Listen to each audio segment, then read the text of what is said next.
That first team we got up here is the Akron Zips.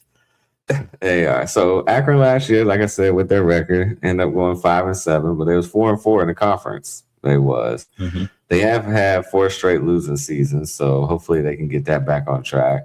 Joe Moorhead's still there. Has 4 years, like I said, 4 losing seasons, but it's hard to win in Akron, Taz. It is. I recall.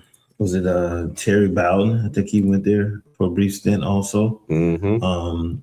And yeah, it's difficult. I mean, surrounded by a couple Power 4 schools in the state. You have Ohio State, of course, and Cincinnati, and then you're kind of bored of Kentucky, so you're kind of surrounded by some schools that are going to get top players in there. But it's a task. And Joe Moorhead's a great coach. I mean, he is 13-35 there, but his overall record is still 65-60. Mm-hmm. It is. So, and they also, I mean, like I said, it's hard in these MAC schools that they return 4 starters on offense and only 2 starters on defense, Taz. Right. That's difficult. I mean, when you don't have that type of chemistry every year, not knowing who's going to be on your roster, some graduation, which is understandable, but when, you have teams coming and pretty much kind of pulling from your roster every year, it's difficult to have some continuity every year. Mm-hmm. They only return 40% of their total production, which is 115th in the country and 6th in the MAC. It is 44% of that offense, 37% on defense, but they do return 132 starts that they return. So they'll have the experience, maybe not so much they had the production, but I mean, the starts, that does help. I mean, the best way to get best way to get experience is playing time. Most definitely. And that's the thing, you invest, so much in the kid, not just money, but your time and your teachings into these players to help them develop. And you're hoping, you can see development and growth, but hopefully you can get them back next year to continue it. Yeah. So tell us a little bit about their secondary, Taz. All right, the secondary got 5 transfer secondary players. Top 5 linebackers are actually gone. Yeah. They got to rebuild the defense on that end. Yeah, and when you're doing, like I said, you might think it's easy, running, base defenses.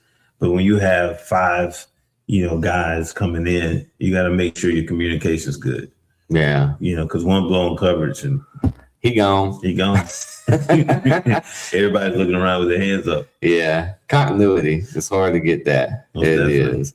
Here goes a name that everybody might know. Sure. Reese I hope I don't butcher his name. And I apologize to any of these kids during these shows. If I butcher your name, trust me, I apologize. I actually tried. I really do. But Reese Poffenberger comes from North Texas. This is 5th school in 6 years, Taz. He just got by 5-5. Oh, yeah, he did. Yeah, he got the extra year. Yep. He did. Or this will be his 7th year. Or no, this is 5th school in 6 years. My bad. So started at Old Dominion, and some people might know him. And then he went to Albany, had a really good year at Albany. And then from there, he was going to be the Miami Hurricanes quarterback. But a guy named Cam Ward decided he was going to go there. Right. He did. So he ended up riding out behind him. He did. And after that, then he ends up leaving there because they end up getting Carson Beck. They do. So he ends up dipping out of there and then says, all right, I'm going to go to North Texas. And then what happens in North Texas? They start that freshman, led the nation in passing, never look back. And now he's, all right, Akron.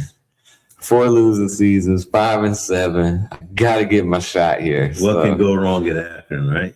I mean, if I'm Joe Moorhead, I'm looking at it. He seems to be following coming behind, and quarterbacks end up doing really well. So I think I like adding him. Hopefully my other quarterbacks will do good. Right. They will. So tell us a little bit more about the offense, Ted. You have a 1,000-yard rusher and running back, junior Jordan Grant. O-line lost 4 players and to Power 4 schools, Pitt, Iowa State, Auburn, and K-State. Dang. So they lost some real players. Yeah, serious players that were scooped up out. I mean, they're good enough playing power forward. They're good enough, Yeah. develop and stay there at Akron and make something happen. Mm-hmm. Yeah. Yeah, I mean, to go to Pitt, Iowa State, Auburn, and K-State, Right. I mean, that's saying that, okay, they were pretty good players. So, I mean, like we said, Akron, they can recruit, they can locate, they can develop, they can, and all that, but they just cannot keep the players there. They can't. So hopefully Joe Moorhead has another good year. Like I said, I would try to turn into a farm system for your Ohio States or Cincinnati's and be like, hey, let us get them and let them develop real good. And then we'll